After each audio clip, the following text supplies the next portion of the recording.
What's up, Army? It's Jackie, also known as Jackie in the Soup, and welcome to Talk Bangtan to Me, a podcast all about BTS for Army. Whether you're a seasoned Army or just discovering the magic of Bangtan, this podcast is a space to celebrate the music, the moments, and the incredible impact BTS has on our lives. I'll be diving into the world of fandom, chatting with fellow Army, and sharing all the reasons why we love these 7 normal boys from Korea. So come into my own little magic shop and talk Bangtan to me. On this first episode of the podcast, I want to take some time and talk about what it is to become Army. But first, I want to talk a little bit about me.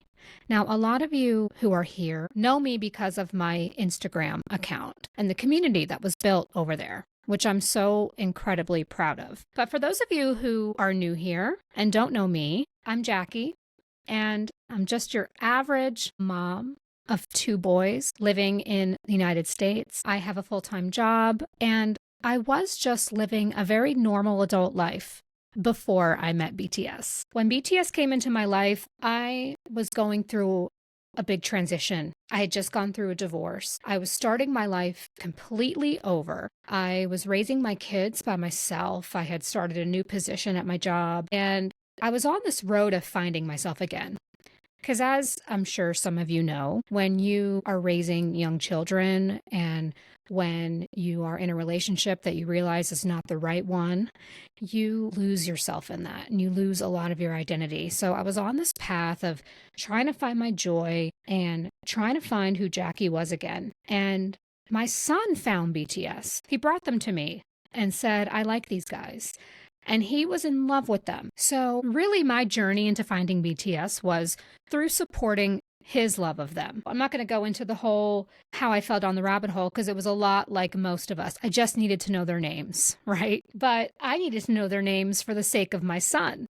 I needed to find out who these men were. I needed to learn everything I possibly could about this fandom and how to navigate it for his sake. Because how is a 7-year-old, actually he was 5 at the time, how is he supposed to navigate this world of BTS? So, of course, as one does, I fell in love with them at this time. So, Jackie in the Soup really was a place for me to connect with others like me, for me to have an outlet to express my love for BTS. And I realized very quickly I wanted to give back to this amazing community that BTS loved so much. And I thought, how can I do that? How can I give back to Army? And, I've always kind of had this natural gift of bringing people together, explaining things to people, teaching people things. It's always just been my niche. So I thought, why don't I use that? Why don't I use that somehow? And at the same time, I was seeing all of these new armies coming into the fandom and struggling to find their footing, just like I did. So I started to put out these reels and posts and content just about navigating through all of this. And there was such a need for it.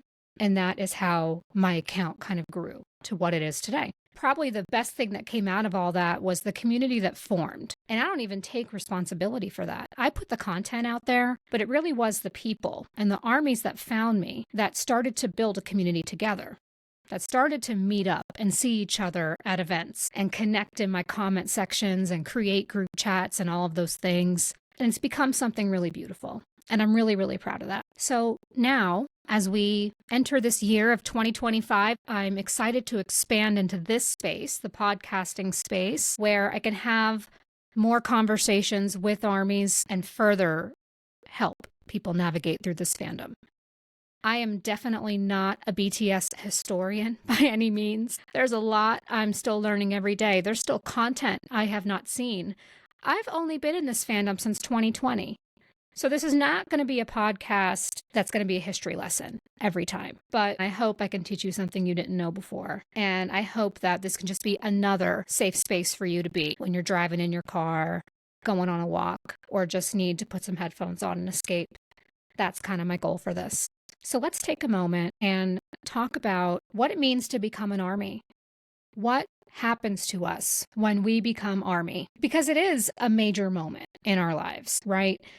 When you find BTS and they start to take over everything, it really is unlike any other experience. It really is. You realize your life is not the same. You could have been a fan of other artists. You know, I'm a big music lover. I love music. I have been a quote unquote super fan of other groups before, but this has been very different, and it's kind of hard to explain.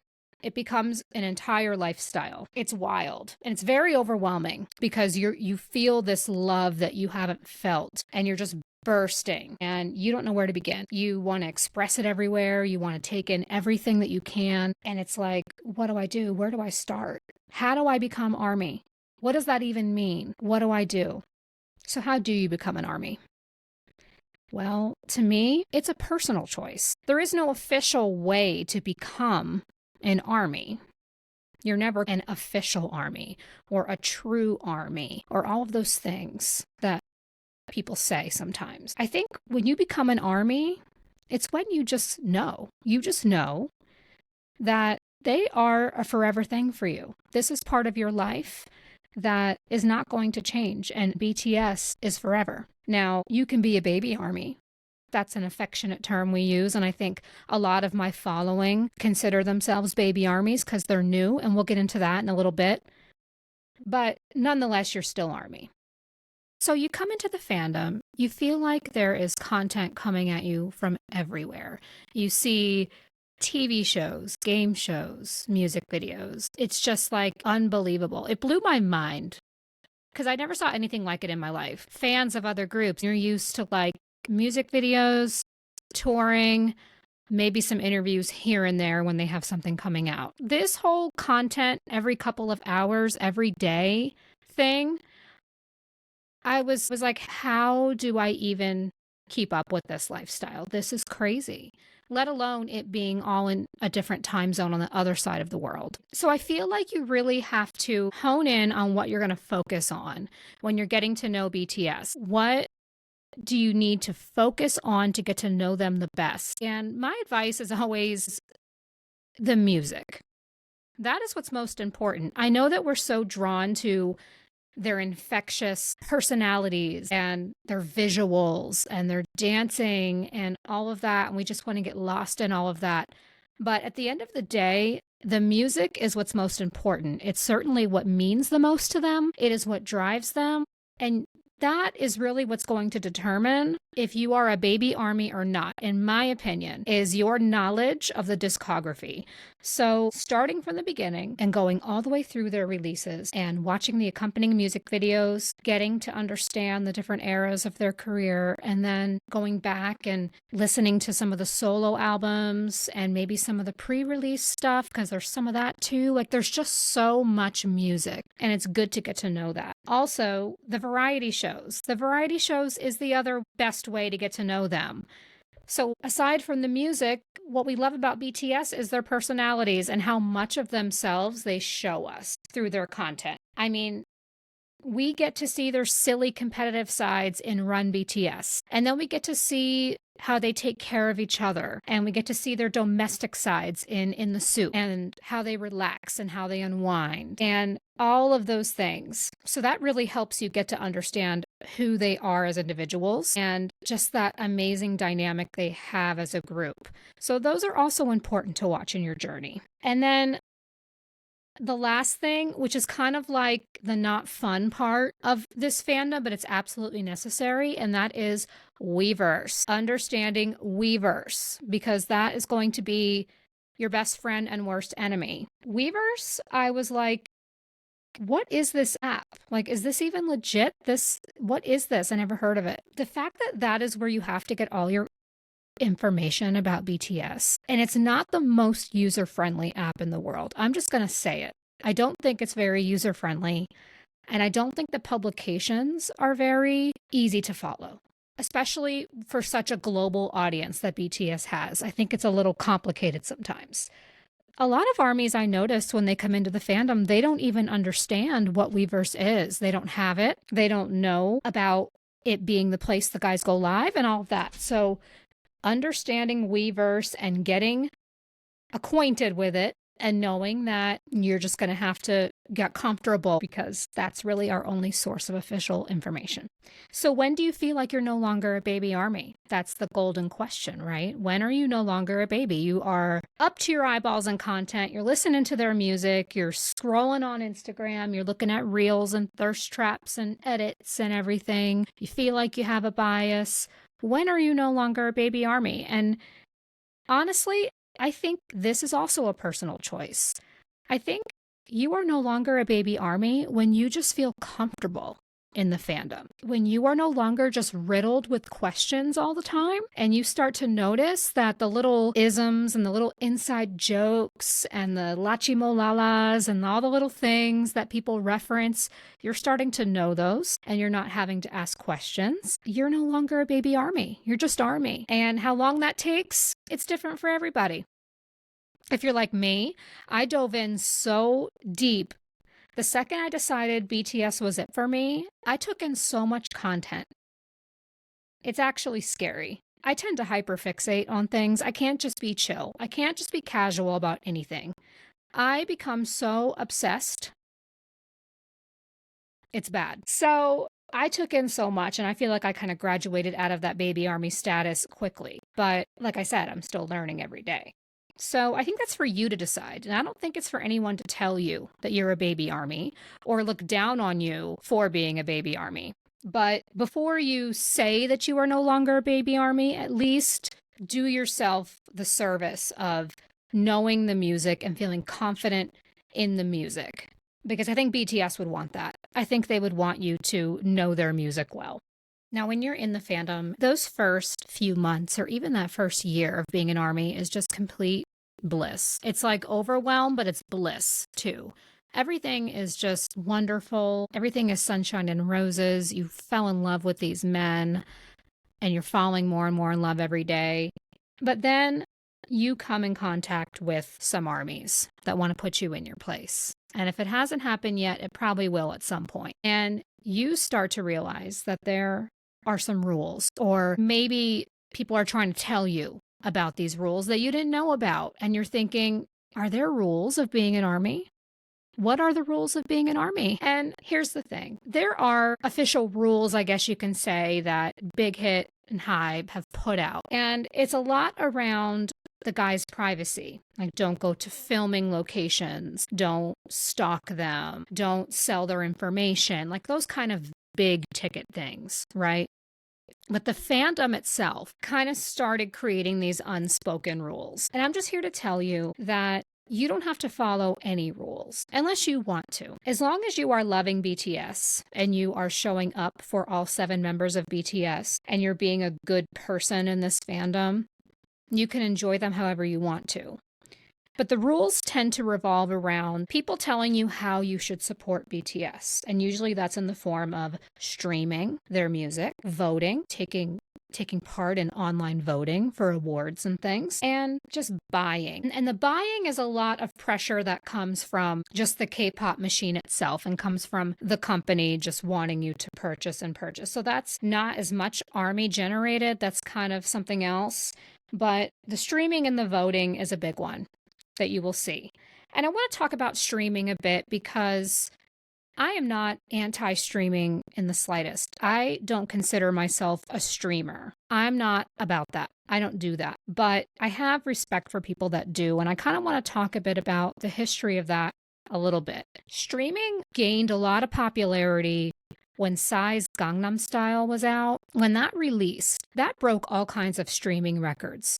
And it gave K-pop this kind of credibility it didn't have before. It was getting K-pop noticed. And that really kind of set off the K-pop community to take streaming really, really seriously. And there's some crazy stats out there about how much streaming has increased since Gangnam Style released. So it really was important in BTS's career because people didn't really want to take them seriously and give them the respect and recognition that they deserved. So ARMY really banded together and streamed them to get them noticed, to get their music played. They really did the heavy lifting to get them those awards and those accolades. And that is no small feat. And that deserves to be recognized and praised. And that's a legacy. I think some of those early streamers and people that were part of that and still kind of carry that torch, that's something to be really proud of. And I think without that, there wouldn't be some of these really amazing moments that we got to share with BTS, like them hitting #1 with Dynamite on the Billboard charts and things like that. But I think now in BTS's career, I think things are a little different. They're no longer really chasing awards and fame and recognition. I think this next chapter is a lot about BTS and ARMY and them doing the kind of music they want to do, and they're not necessarily chasing the top of every chart. So I don't think that's the way we need to look at streaming. I think streaming now should be looked at as a way for you to give back to BTS. You know, when the members are in the military and they suddenly see that one of their older tracks are charting again, it just puts a smile on their face, I'm sure. It's kind of like a, hey, I'm thinking of you from ARMY. And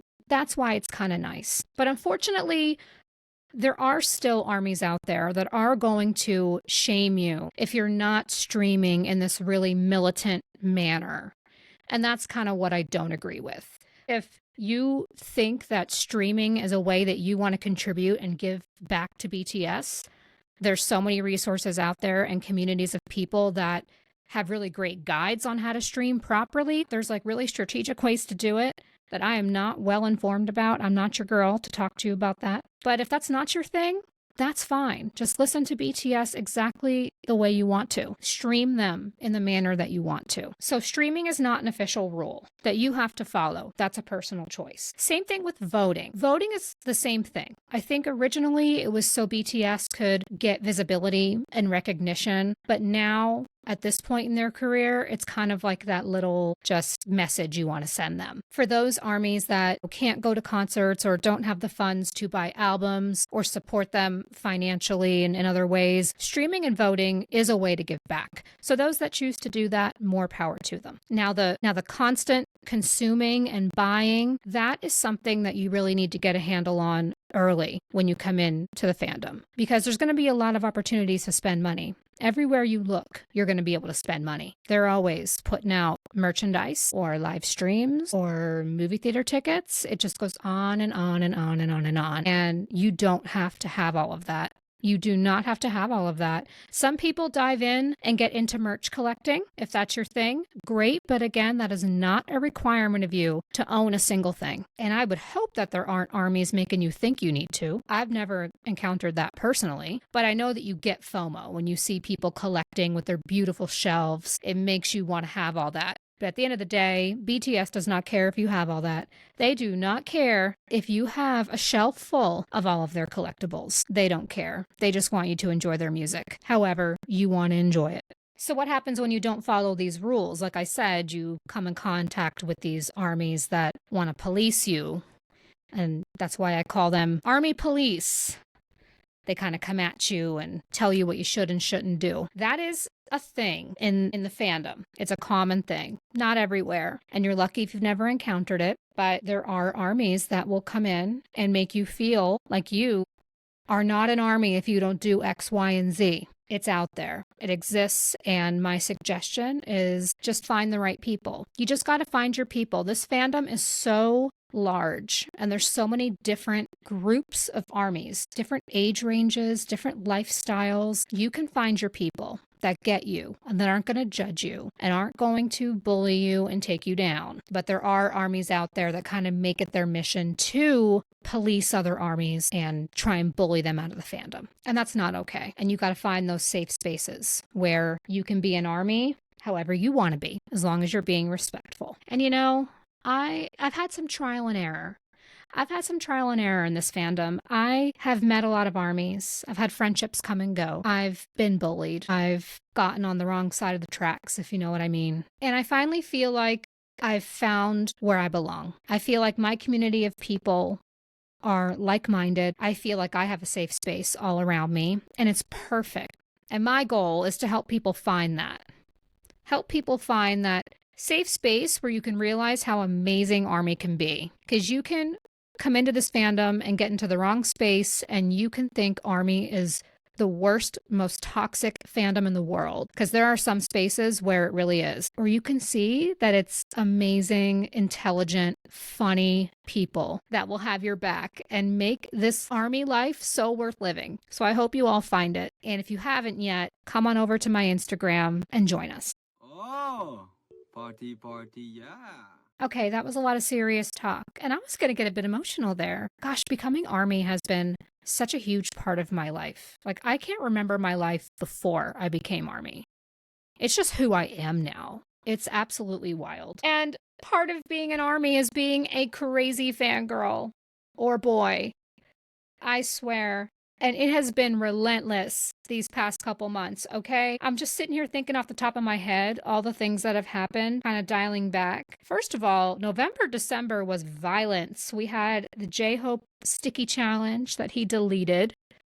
Taehyung's ludicrous Thanksgiving Day dance. JK and Bada Lee did their dance challenge. Like, what? Those 3 instances had me a hot mess for days and days. I don't know what we're going to do when we see all of them dancing again. Good God. We had the Winter Ahead music video. Winter Ahead was the most incredible thing I have seen in years.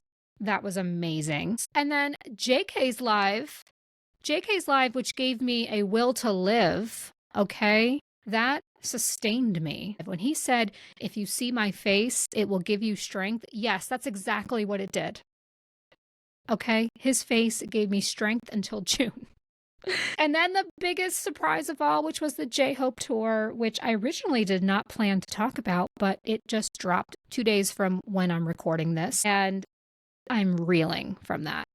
I knew it was coming. In every fiber of my being, I knew it was coming. I was telling my Instagram community to prepare. Get your funds ready because he's coming. And here he is. He put out a tour and the dates are impressive. I think he did a great job trying to hit some of these places. And he's probably not even done. You know how they always do. They extend and add on additional dates later on. But this is going to be incredible. He's looking delicious and fierce and ready to go. And I can't believe he has more music coming too. Like, are you kidding me? This is going to be his third album released over the past 2 years. That's crazy. These men are just like a gold mine. I can't imagine what Yoongi and RM have been cooking up for themselves and for the group. I feel like they're just writing music like crazy. So I'm looking forward to the tour. I cannot wait to see what he is going to do. I'm sitting here thinking like, oh, he's probably going to do some BTS medleys just like Yoongi did. My God. He is my music bias, okay? I love every verse of his. J-Hope does not have a bad verse in any BTS song. So if he does a medley of his BTS verses, I will be on the floor. It's going to just make my life. I cannot wait to see what he's got. And I guess there's a possibility he'll have Jin on stage with him in Seoul, maybe. Maybe he'll give Jin a chance to do a stage like Yoongi did for the others. Maybe. Or maybe Jin's just like, nah, I'm good. Knowing Jin, he's like, I did my comeback. Like, I'm kind of done with the stage for now. I'll sit back and I'll wait till everybody else gets out. Thanks. But I'm sure he'll be there regardless, cheering him on. So now it's just a waiting game. We sit back and we wait for more details and we wait for a possible attack from one of the other members to post some thirst trap dance video again, because we know it's going to happen. And I'm so ready for it. We'll see who it's going to be, but I'll be over on my Instagram being completely delulu about it. I'm not going to go that unhinged over here because this is going to be a family-friendly podcast. So yeah, I'm excited. But anyway, it does feel like there's a light at the end of the tunnel for sure. That is so crazy to me because 2022 Festa dinner feels like yesterday. That feels like yesterday, and it also feels like 100 years ago. I don't know how that's possible, but it does. But let's see what happens in the next couple months. I'm excited to go on this roller coaster ride with you all. Okay, so for the last segment of the podcast, which is the segment I'm most excited about, it's going to be when I bring my Army friends and fellow content creators on to chat with me and tell their Army stories and whatever we want to talk about, really. I decided to bring my really good friend Kelly because she's been such a safe space for me, down to earth. She is my calm. She is just a great person overall. I love having her as a friend and confidant in this fandom. Some of you may know her already, some of you don't. But without further ado, let's get into my Army chat. Hey, Kelly, welcome to the podcast. Hi, Jackie. How are you? I'm good. I'm so happy to have you here on the very first episode. Well, I'm honored. I can't believe that I'm your first guest, but thank you for having me.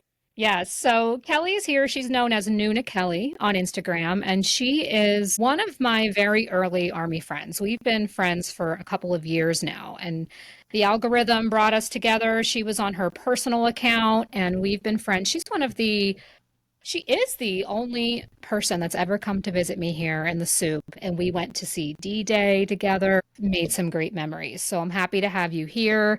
A lot of my followers have been following you now too, and we share followers and friends, and it's just been great. So Yes, we did. yeah. So you've been in the fandom since what, 2018? It's interesting. There are so many people when you ask them what is their Army day, like when did you become Army? And so many people will say the exact date, the exact time, they knew exactly what they were wearing. That is not my story. I say I'm kind of a 2018 Army, but I was very aware of the fellas in 2017 when they started having their US TV appearances and everything. Actually, I was a caregiver for my mother who had Alzheimer's for almost 15 years. Mm-hmm. And the last few years of her life, ironically, when you think of someone with Alzheimer's, it's the long goodbye. And so I kind of feel like I was dying along with my mom. So those last few years kind of was all a blur. And she passed away on November 29th of 2017. Mm-hmm. And 10 days before she passed away, that's when BTS performed for the very first time at the AMAs. And they performed DNA. And so even though I was kind of like in this funk, I still watched, and I was just like, who are these people that everyone's screaming over? What is going on? And when I saw them perform, I saw them, but I didn't see them. I was like, Yeah. They were shiny and they were passionate and they were good looking and all the energy, but I was literally dead inside myself. So I wasn't like fangirling or screaming, but I was just like very aware of like, I need to keep my eye on these people at some point. So when my mom passed, that the mourning process was a very long process, but as they always say in the fandom, BTS comes into your life when you need them the most. And they really helped me through my mourning process. So 2018, and I was starting to watch and hear about them a little bit more. That's when they performed Fake Love at the Billboard Awards that May. And I think that's when I was just like, well, okay, all right. I'm in this a little bit more. So I'm a 2017, 2018 Army. I don't know. And I remember it was Mic Drop on SNL was a big one for you too, wasn't it? That was a big, I remember you telling me that. So many things kept solidifying. Locking you down. Locking me in. It's like all these small steps, which were huge steps, kept happening during that time. Because honestly, personally, like I said, my mom passed away. A few months before she passed away, I'd started a new job. I was dealing with a lot of struggles. I mean, like, professionally, personally, and the boys really, like, whenever they would drop something, really helped me through this dark period in my life. Yeah, so by the time that SNL performance, oh my gosh. Whew. Yeah. If you all have not watched it, hopefully armies that are listening, you have seen it. Yeah. Yeah. I think I included that in my must-watch performances because that's a really good one. That's a good one. It's amazing. And you've had some great experiences. You had PTD LA and Vegas. Yes. And D-Day you've been to that we went to together. Yes. So you've had some really great experiences and we met and we connected. I was a Tae Young stan at the time. That's kind of what brought us together is that you're a Tae stan. I was a Tay stan before JK took me over, and we really connected through that. When I went back to like double check on when we first chatted, Yeah. it was so funny. Like I reached out to you. I think I commented on something that you had done. And I was like, who is this vibrant girl dancing and loving on Kim Taeyong? And I was just like, so I was watching your reels for a while and I was like, I really like her spirit and the content that you were putting out.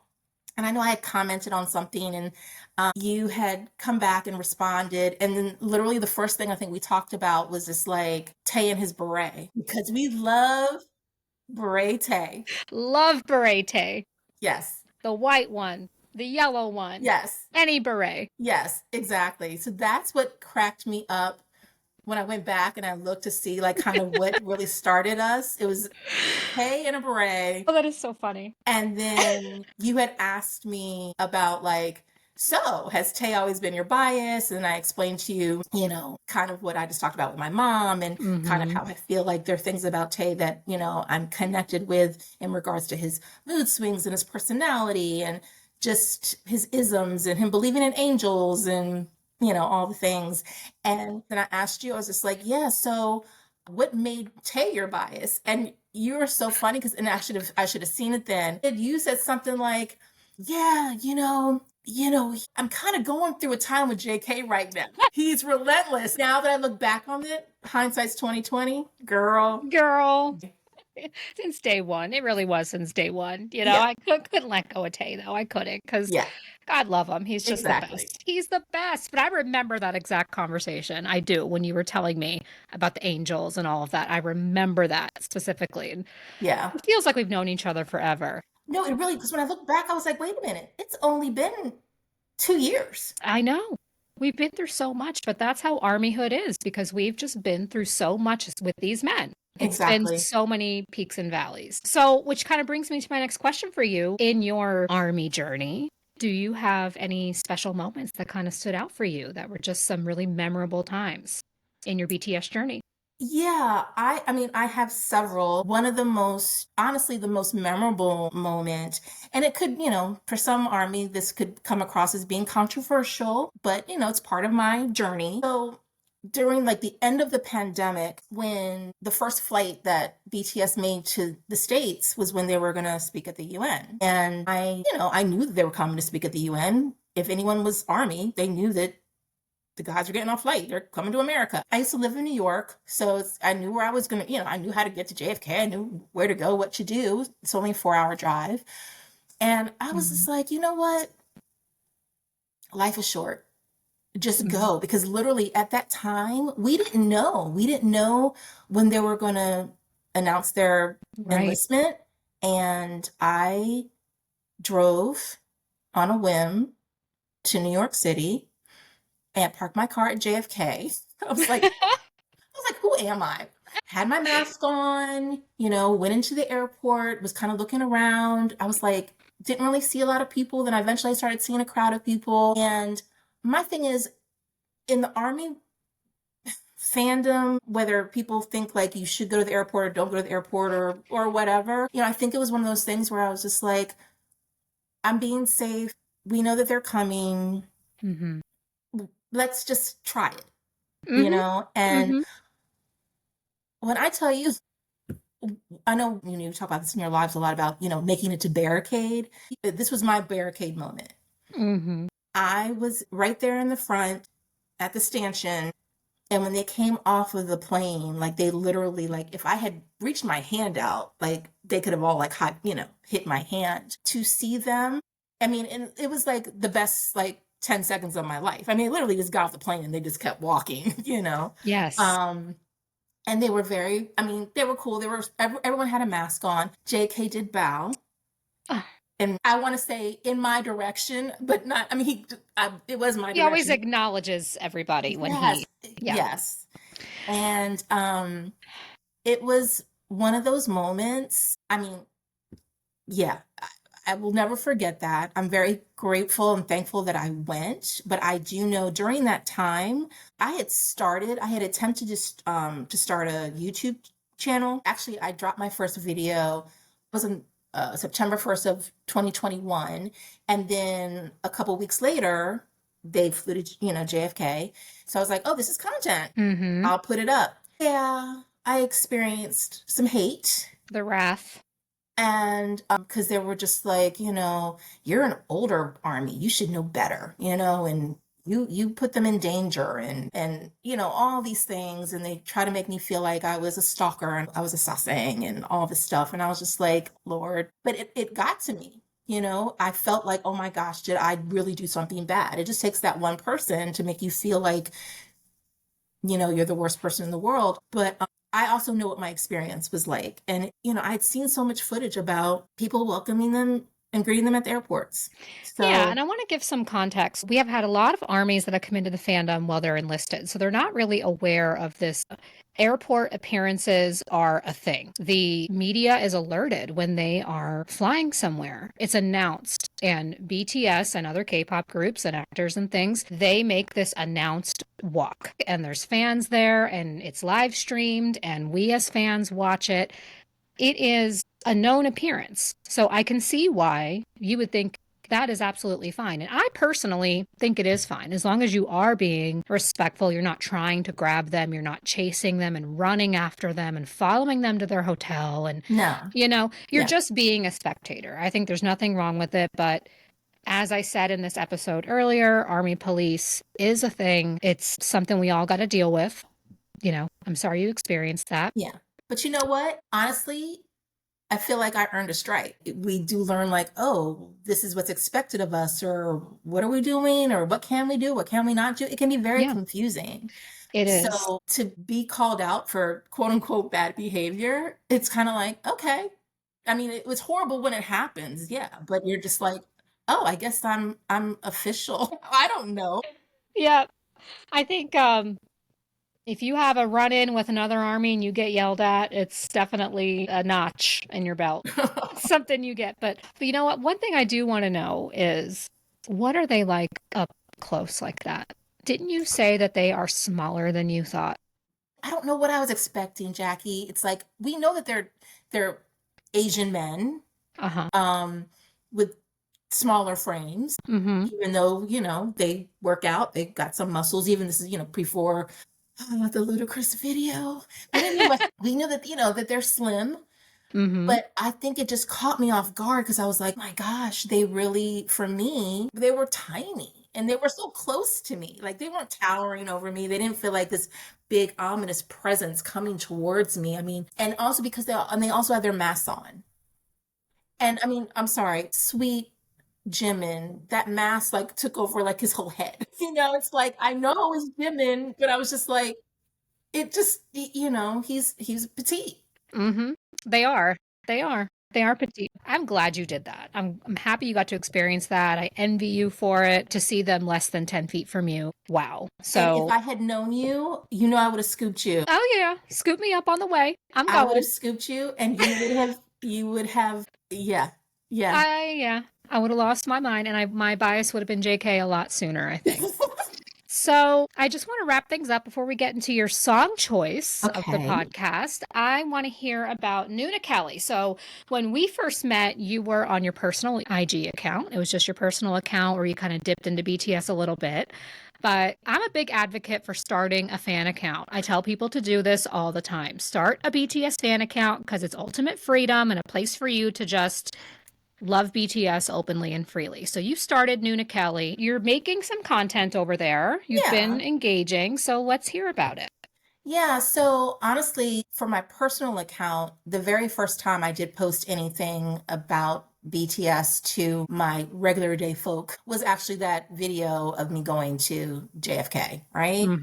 So I think people were just like, wait a minute, what? What's going on? And so when I started to educate my regular people kind of got it and then people didn't. But then after a while, I was like, I don't care. I'm just going to keep doing stuff. But I know you kept saying, Kelly, you should start your own account. And I was just like, yeah. But I was just like, I don't have time and energy for all that. Because I knew from my creative spirit, I have to be dedicated and ready to just dive in. And I've always was so in awe of content creators for any fandom because I know how long it takes to edit. Yeah. I will tell you this. It was that image of Kim Tae-young in that security uniform coming off that bus. Yes, with the I was, glistening tan arms. what is my handle going to be? I got to start my own account because I cannot express myself the way I want to over here on my little Kelly Mo Better Blues personal account. I had in my mind, oh, like when something would happen, I was like, oh, if I had my own account, I would create this. I would say this. I would do this. So this gave me a huge outlet. Mhm. I just wanted to share things that brought me joy or even things that I see where I can compare one era to another era and put the similarities together in a reel, even if it's educating people. I like to show contrast and stuff like that. Or I just like to make, you know, cute little hot collage photos, images of them with some old school R&B music, I just like to keep it fun and light. So yeah, it's been fun. It's been fun. I think it's great. I think it's a great mix of educational content. You do attract baby armies that, you're showing them clips they hadn't seen before, but you're also showing them where BTS gets a lot of their influences from too. So I think it's awesome. I love that you're doing it. I love that you're expressing yourself. I look forward to seeing your account grow. If you're not following NoonaKelly, follow her over there. And what we do here, every guest of mine's going to pick a song to close out the podcast with, and they're going to tell me what their song is, and we're going to chit chat a little bit about it. Kelly, why don't you tell everybody what your song choice was for today? My song choice is 4 o'clock by... Nice. Well, we don't call him V. We call him Tay, but this is 4 o'clock by V and RM. And this song actually was a Festa release that Tay and Namjoon worked on for the 2017 Festa. And the song was actually Tay's very first song he helped write and compose, and it was put on SoundCloud. This song really resonated with me. Tay's voice, first of all, well, we all know Tay's voice, and I'm an R&B girl. This song is so haunting, and his tone, it was also very soothing. It just really, it reeled me in, but it made me think of my mom. And there are multiple Tay songs because Winter Bear definitely makes me think of my mother too. But this song, in learning more about it, ironically, this song started because he wanted to express himself and his feelings after he had his argument with Jimin over the dumplings, the dumpling situation. And if you all don't know about the dumpling situation, they got into a fight. They didn't speak for days. So this song was part of, a healing process, I guess, for his relationship with Jimin. So yeah, the song is beautiful. And what I love about it is if you watch the behind the scenes of them making the song, Namjoon wrote the majority of the lyrics, but he thought this song was a vocal song pretty much for Tay to sing. And Tay really encouraged Namjoon to take a verse. And I think that caught Namjoon off guard. And I don't know for a fact, if that was one of the earliest songs that Namjoon actually sang on, because, obviously he's the rapper, but it was such a lovely brotherhood moment of them acknowledging each other's talents. And he sounds so good in it. Like Namjoon sounds so great in the song too. He sounds amazing. And I feel like I kind of just even remember the moment, because once again, I was going through my dark period. I remember sitting in a dark room listening to this song, and it was like, once again, it was so haunting, but it was also like a lullaby. I love it. 4 o'clock is very special to me. I do think we're going to have a lot of people that don't know about it just because it's not easy to find. It's a great song and one that I think gets forgotten about for sure. Great choice, Kelly. That was a great one to open the podcast with. So thank you. Okay. So that wraps up our little chat. It's been awesome having you here. I'm excited for all of our adventures this year that we have coming up. I hope to see you on J-Hope's tour. Yay. Hope to see you at the BTS comeback. We have a lot of fun ahead. And South Korea. And South Korea. We have lots of fun in South Korea coming up. So thank you again for being here, Kelly. Thank you, Jackie. That is a wrap on episode 1. I can't believe it, and I hope you enjoyed it as much as I did. There'll be new episodes every other week on Thursday at midnight Eastern Time, so I hope to see you on January 30th for episode 2, where we will be discussing the bias dilemma and what choosing a bias entails, because I know that is a big part of this fandom, and we got to talk it out. And we're going to see what the heck decides to happen in this fandom between now and then. So if you're not yet following me on Instagram, head on over and follow Jackie and the Soup. You can also follow the podcast at Talk Bangtan to Me Podcast. I look forward to seeing you in 2 weeks. Borhe.